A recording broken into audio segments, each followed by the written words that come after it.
When you have the contaminants in the body, it results in you becoming deficient in the good vitamins that your body needs? Not necessarily, but it sets up this paradox where if those pollutants, toxins are in the body, the child actually needs more of the antioxidants, more of what the liver nutrients are required for it to detoxify than it would normally need. There was a study, Environmental Working Group came out with in 2005, and they did the first study of its kind ever where they took 12 pregnant women from 12 different states in the US, followed them through their pregnancy, and then at the moment of birth of each of their children, their babies, they took the umbilical cord blood and tested it for over 5,000 different industrial contaminants. What they found was the average was 280 different industrial contaminants. So this is heavy metals, plastics, pesticides. They were all in the mother during the pregnancy, and everything that's in the mother's body goes through the placenta to the baby during that whole time. It's not like that 50 years ago, 100 years ago. How do we detoxify? How do we neutralize those things so the baby and the child doesn't experience the negative effects of those as they grow? There is no hood like parenthood. Hi, I'm Kanika Chadda Gupta. I'm a former CNN journalist, mom of 3, including twins, and host of That's Total Mom Sense, the podcast. Now, if I had $1 every time I heard, gee, you have your hands full. On my show, I interview change makers on their life lessons, legacy, and superpower of intuition, which I call our Mom Sense and Dad Sense.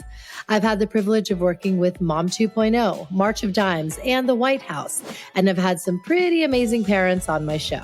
Hey, what's up? I'm Kelly Rowland. Hi, this is Chelsea Clinton. It's me, Bobby Brown. Can't wait to share my story. That's Total Mom Sense is a production of the Evergreen Podcast Network. Be sure to subscribe wherever you listen to podcasts and on YouTube so you never miss an episode. To join my tribe, visit that'stotalmomsense.com and follow me on Instagram at Kanika Chadda Gupta. Now let's dive into today's episode. Did you know that the first 7 years of your child's life are the most instrumental when it comes to their health and development?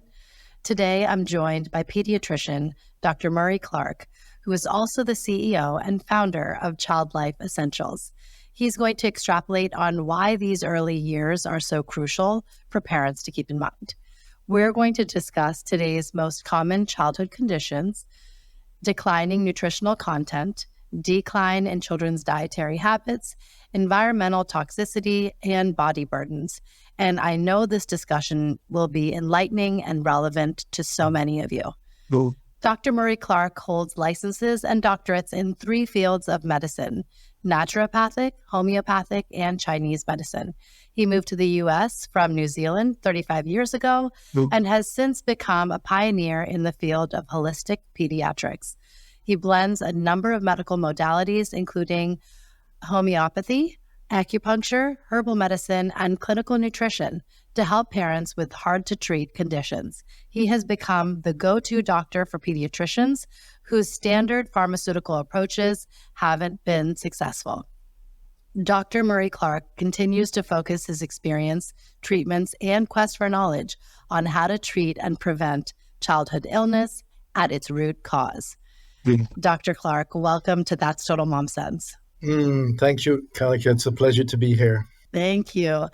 Let's start from the very beginning. Can you tell us a bit about your background and what led you to pediatrics? I was always interested in health. I mean, growing up in New Zealand, it sort of comes naturally, but it sort of instills in you when you visit other places that what we took for granted isn't necessarily so. You know, at the time, there were no real 4-year colleges in New Zealand teaching naturopathic medicine. So I came to the US where they had these programs and colleges in place already and started my education here.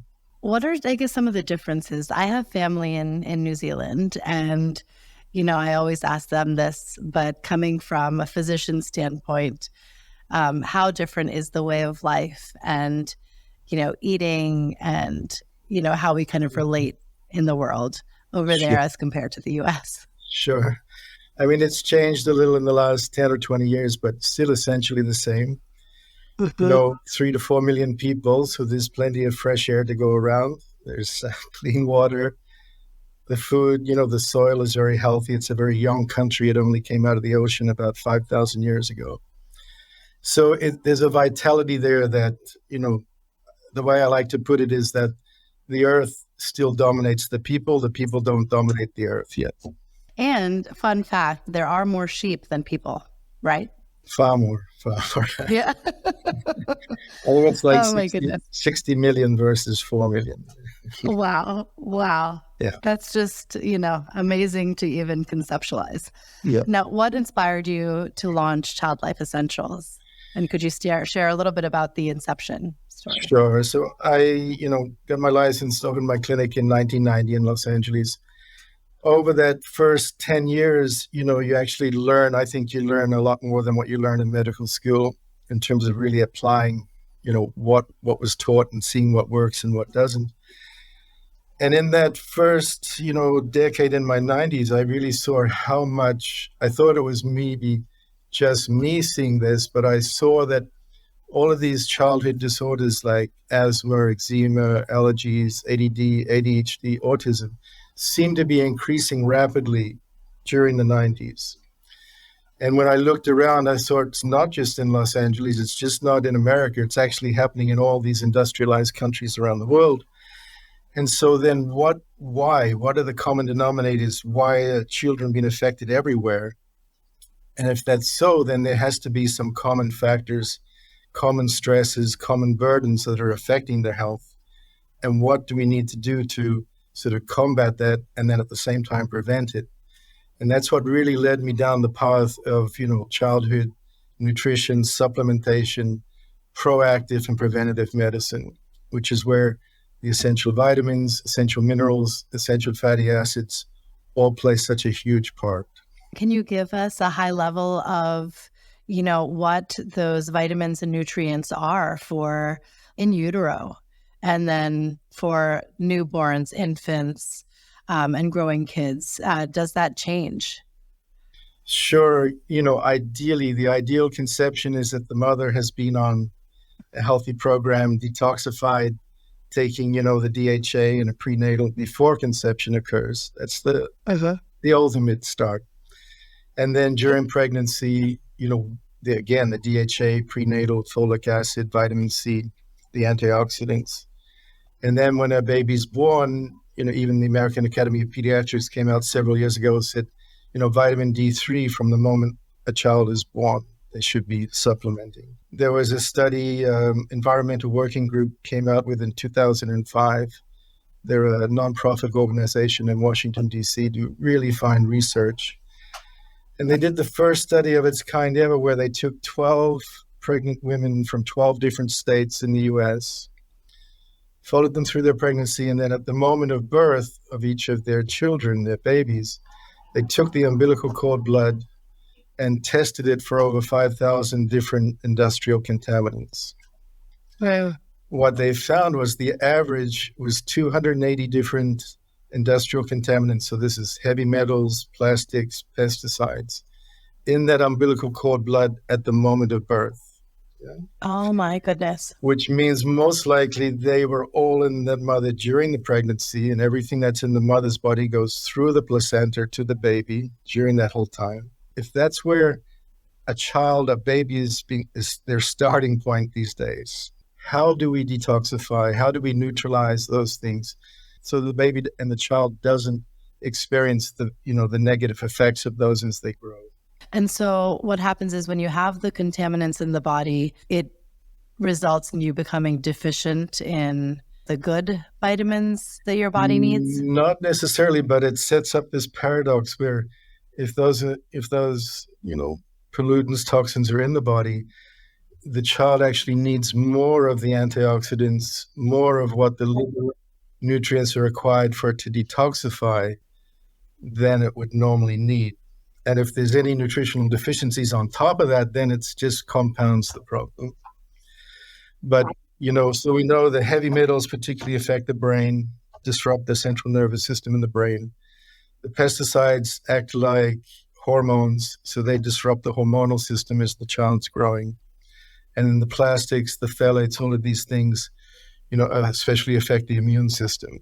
So we've got Uh-huh. the brain being targeted, we've got the immune system being affected, and the hormonal system being affected potentially, unless we neutralize, detoxify, and eliminate, not just then, but throughout our lives.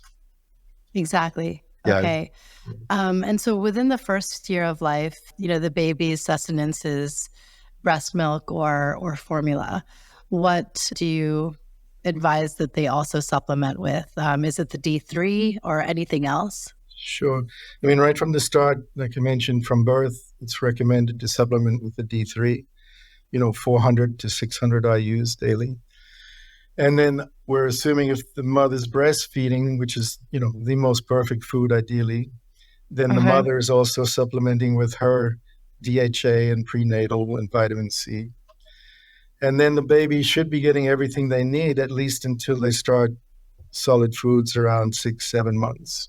And then at that time, then you can think about supplementing some of these other antioxidants that can really help the child's immune system, detoxification system, neutralization system, like the vitamin C, DHA for the baby. Those would be the two first ones to add in after the D3. Yeah. Okay. And then when they're toddlers on up, what are some of the critical nutrients that we should keep in mind?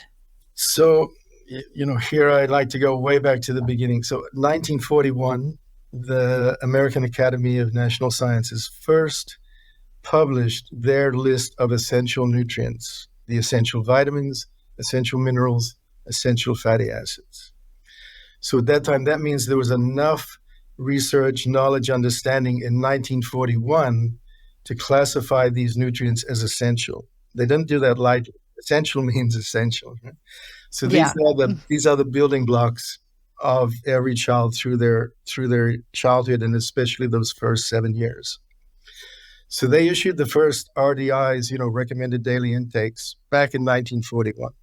Since then, there's been a huge amount of research around the world showing even more so what each of these specialty of each of these nutrients is: the antioxidants, the minerals, the calcium, the magnesium, the vitamin C.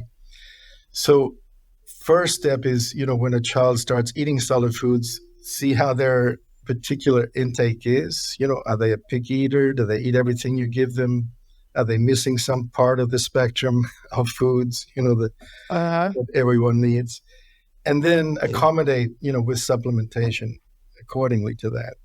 But the real basics, and what I recommend in my clinic, is always, after starting the solid foods, think about continuing the vitamin D3, adding in vitamin C as the immune support, because it's also a vitamin antioxidant to help the body deal with these plastics, metals, pesticides. So it actually helps the body detoxify these.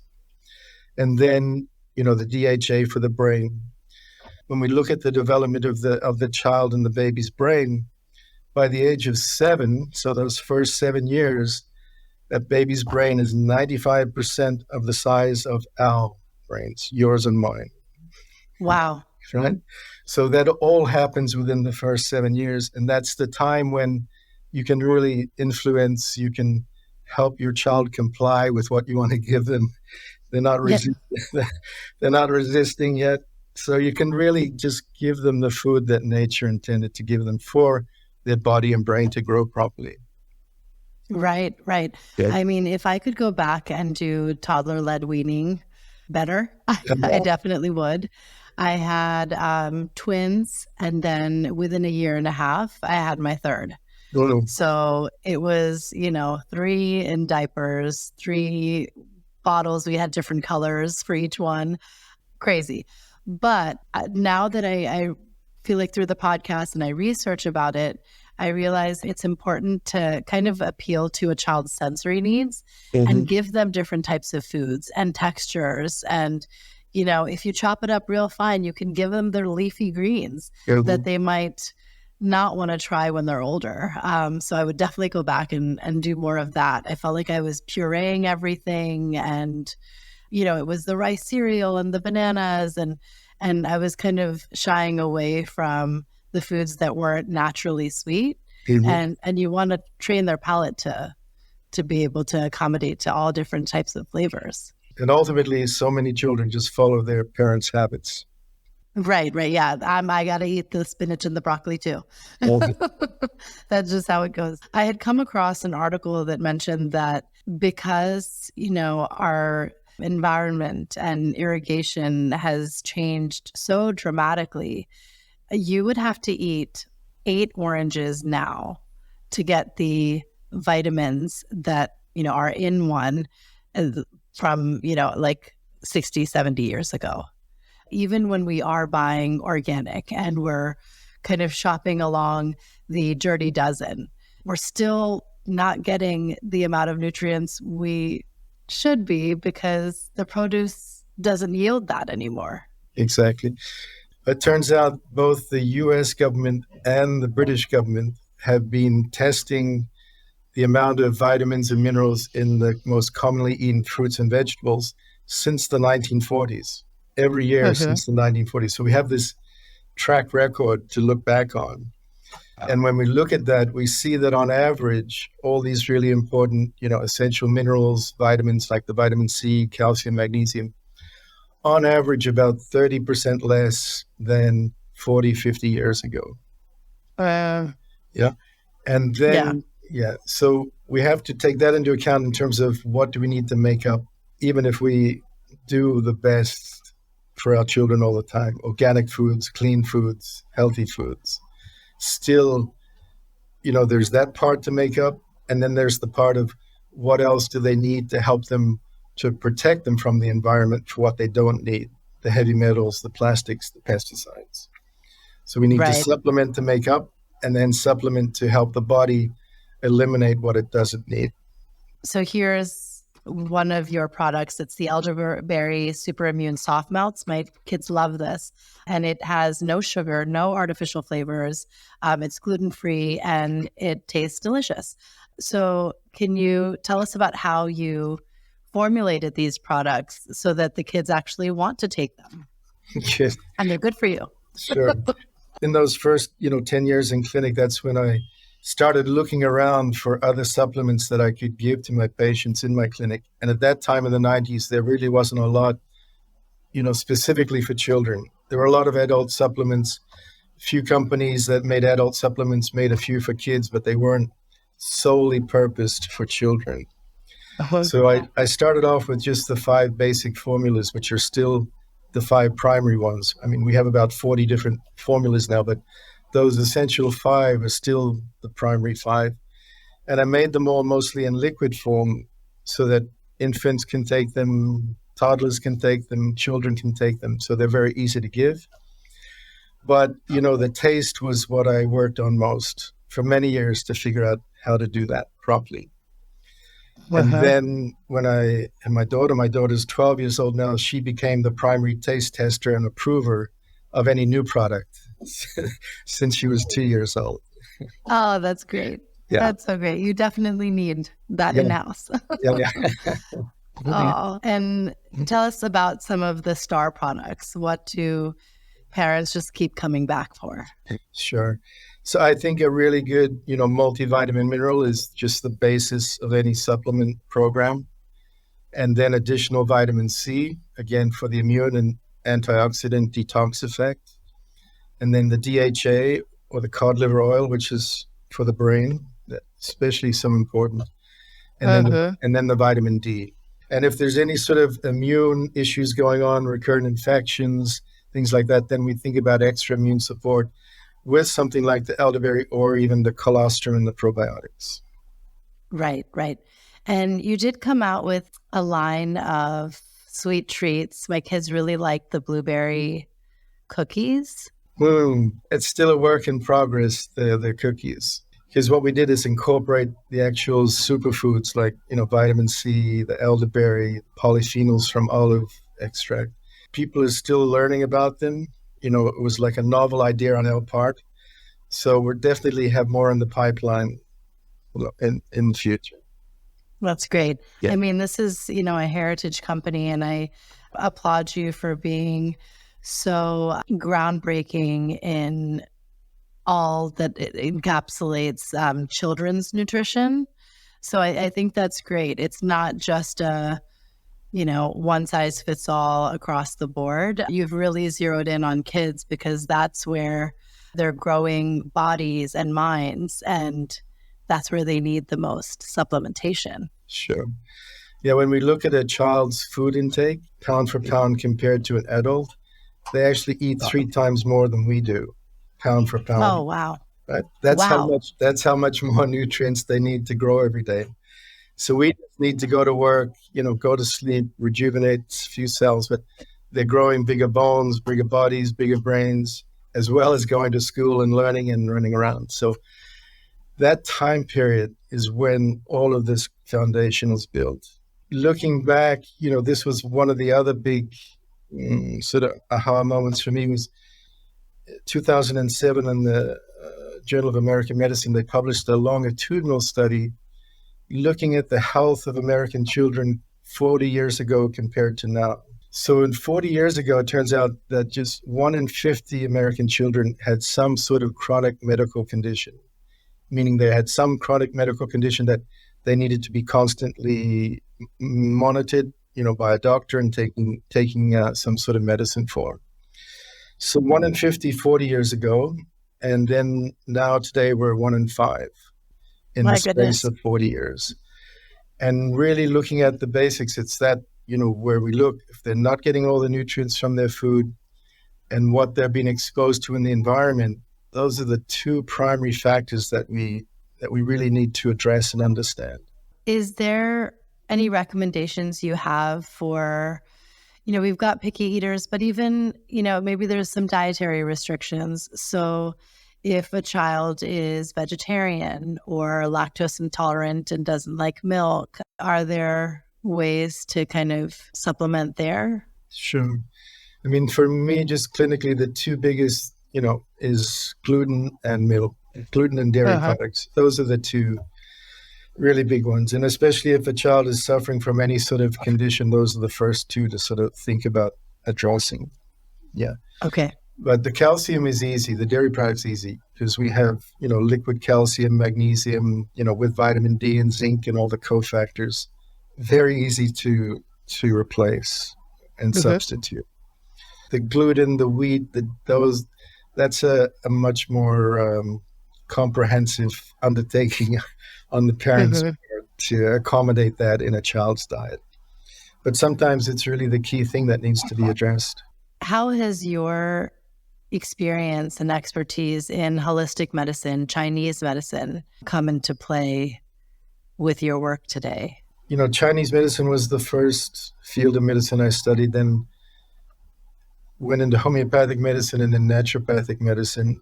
And Chinese medicine sort of gives you this great perspective of the overall sort of health, well-being, and life cycles in everybody's life. But I actually found the homeopathic and naturopathic to be more useful tools in treating children than the Chinese medicine. But the Chinese medicine, it's always a foundation you come back to sort of understand what's going on and where you need to address it. But for children, the naturopathic and the homeopathic, I find really, really great tools to help most conditions. I have a newfound respect for, what my grandmother and mother passed down, being of Indian descent, because there were so many panacea that we incorporated into our diet. Mm-hmm. And the main one is turmeric. Yeah. As children would drink a warm glass of milk with turmeric and honey in the winters, and it was great for digestion. It's anti-inflammatory. But even if you got a scrape, you could rub some turmeric and make it into a paste, and that was an antiseptic.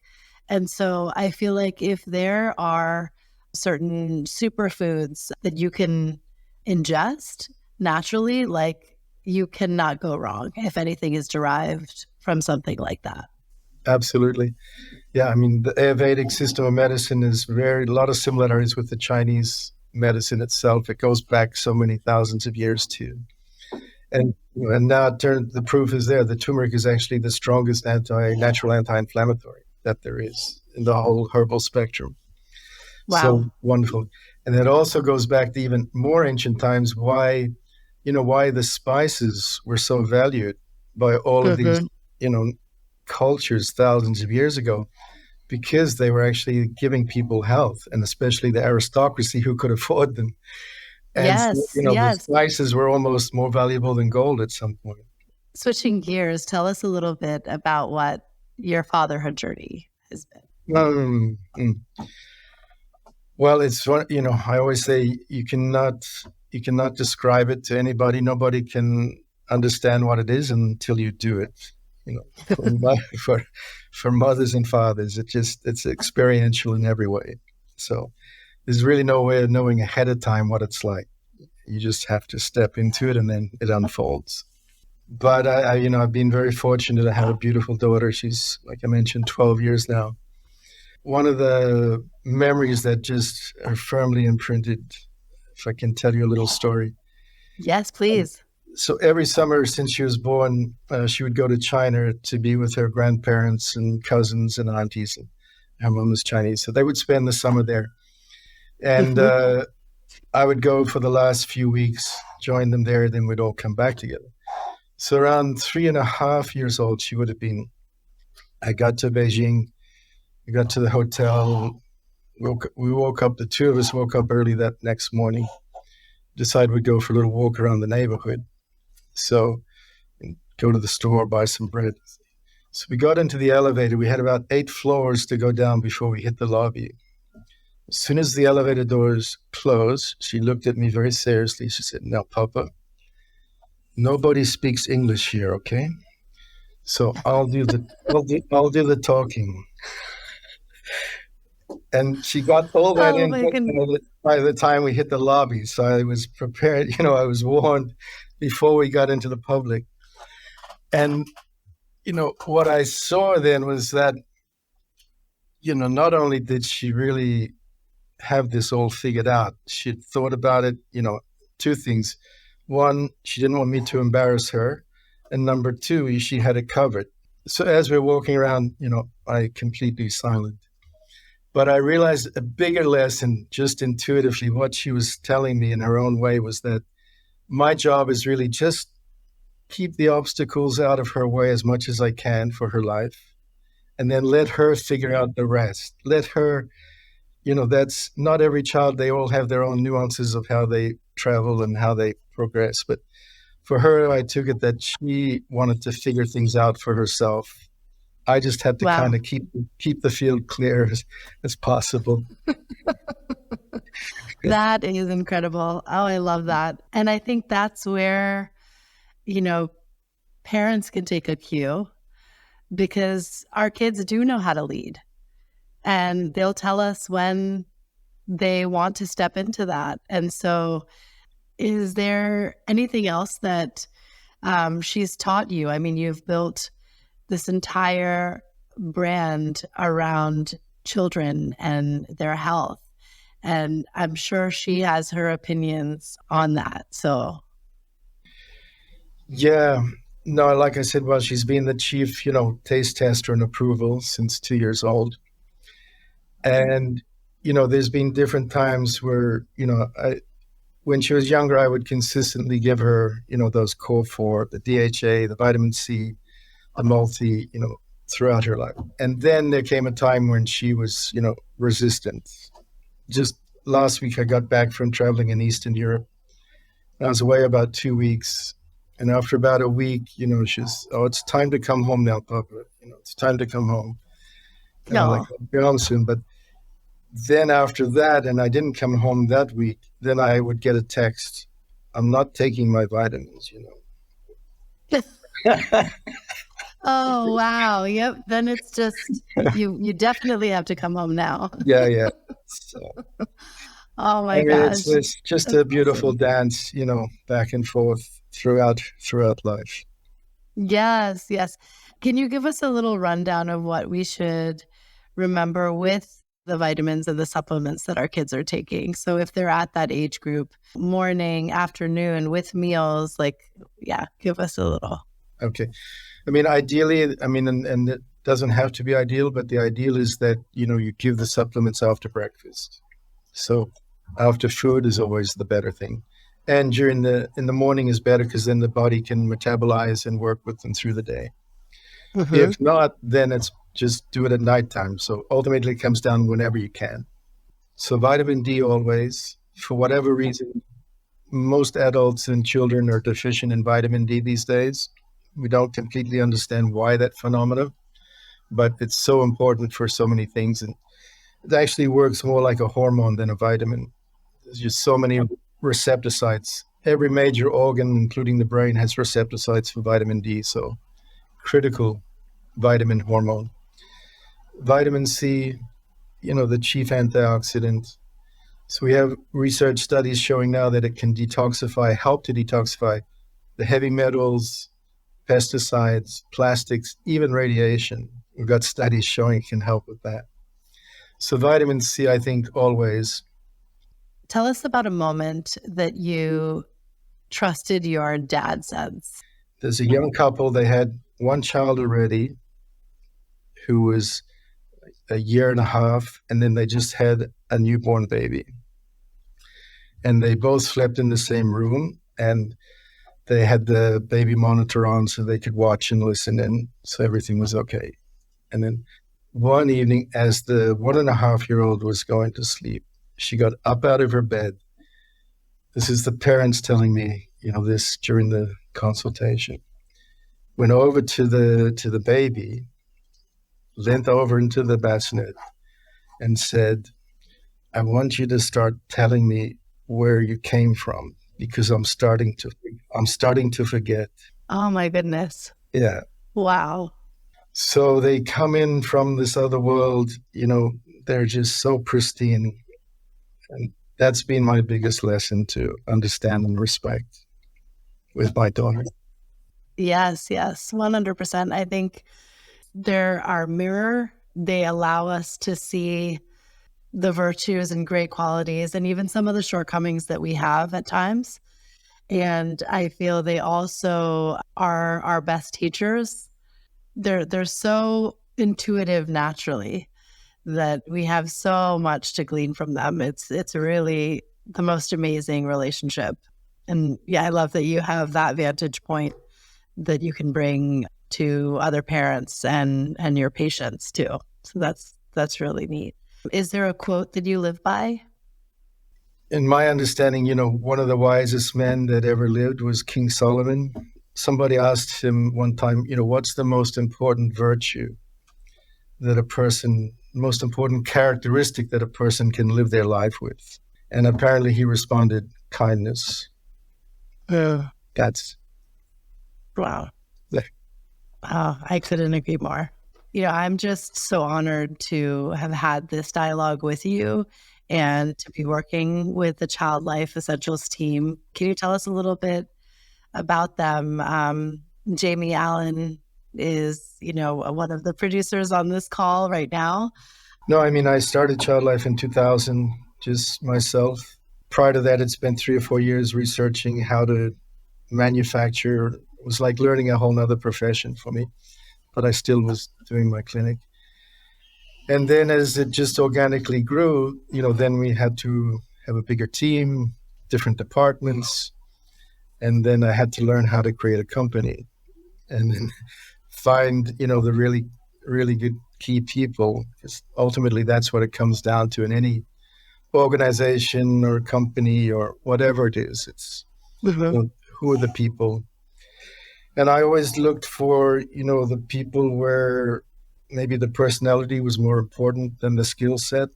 And so that, Jamie is a great example of that. She was a mother herself when we met. She had been working in this field before. She was looking to work in it more and was just a perfect fit. Now she's another child on the way.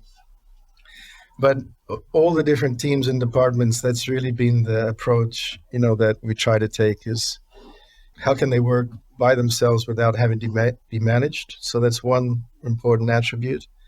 and Well, that they do whatever they do really well. and now where can my listeners find ChildLife Essentials? Brick and mortar, we've got, Whole Foods and Sprouts, really big stores. Online, iHerb and Amazon, two main platforms. Thrive is another platform.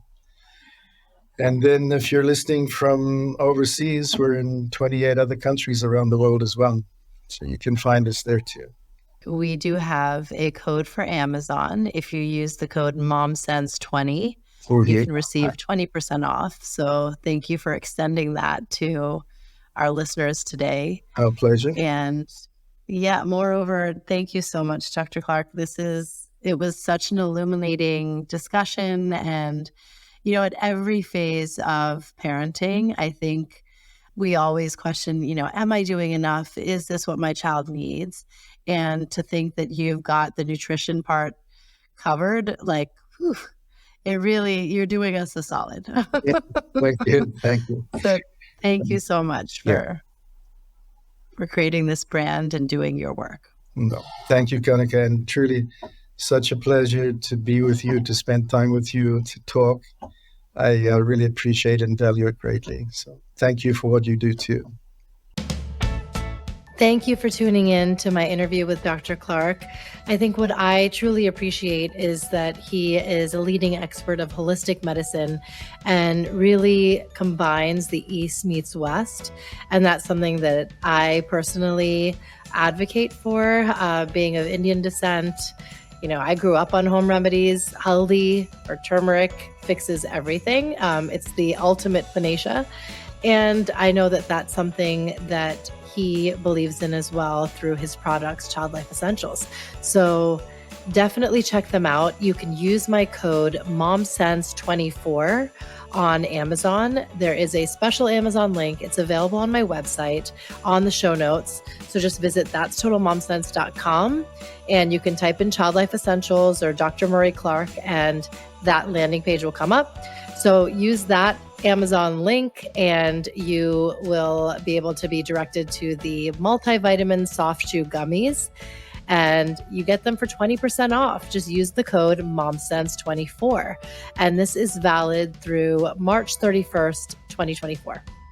You can watch this episode and others on YouTube. It's always fun to have a video element now. And be sure to subscribe wherever you listen to podcasts. Apple, Spotify, we are everywhere. And I'm so proud to be on Evergreen Podcast now. So be sure to check out Evergreen Podcast. They've got a vast genre of shows from true crime to pop culture to parenting, of course. You can write to me at that'stotalmomsense@gmail.com and definitely leave a review or share this episode if it helped you. Thank you all for being in my tribe. Remember, always trust your mom sense and dad sense. Stay strong, super parents. I'll see you next time.